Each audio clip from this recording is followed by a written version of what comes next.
جهزت لابي، عملت شاي، اديها مذاكرة بقى. نقرا كده. ايوه.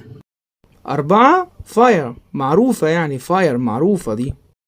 و2 عندنا تسفي خلصانة معروفة دي طبعا. ايه يا جاهل اللي انت بتقوله ده؟ ايه فاير وتسفي ده؟ ايه فاير دي؟ النار ماسكة فيك ولا ايه؟ يا ضمير، في درس اسمه دفتونج مطلع عينيا، ما تقولي طب اعمل ايه طيب؟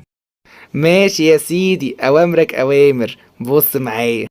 بص يا صاحبي، اول حروف عندك دولت ظهروا على الشاشة، المركبين الحلوين دول كلهم بيتنطقوا اي. وكأنك يا صاحبي طالع من خناقة عمال تقول اي اي اي، هم كلهم بيتنطقوا اي، ماشي. عندنا مثلا شهر مايو بيتنطق ماي، اوعى تقولي ماي عز الدين. عندنا مثلا بيضة اسمها اي. وعندنا برضو رقم 2 تسفاي. وعندنا واد ألماني كده، واد ايه شعره أصفر وعسل، اسمه مايا. وعندنا آخر حاجة يا صاحبي بايرن، اللي هي ولاية بافاريا. بعد كده يا صاحبي ندخل على الحرف المركب ده، اسمه أو. اسمه ايه؟ أو. عندنا مثلا اللون الأزرق اسمه بلاو. وعندنا العربية اسمها أوتو.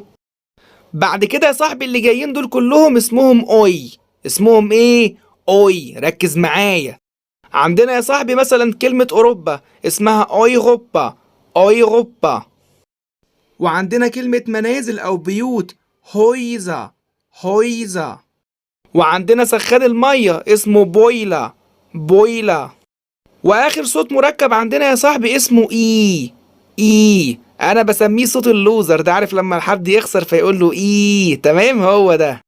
وده هتلاقيه عندنا في الضمير زي، هي. وعندك كلمة زيبن، يعني رقم 7. بس كده يا صاحبي. حبيبة ضمير ابو الواجب. طبعا لو عايزين تشوفوا فيديوهات زي دي تاني، ما تنسوش تعملوا لايك للفيسبوك، فولو للتيك توك، وسبسكرايب لقناة اليوتيوب. ايه ده؟ مين الواد ده يا صاحبي؟ اسكت يا ضمير اسكت، ده صاحب البيج. عمنا، ماشي خلاص، قشطة قشطة يا صاحبي. مع السلامة.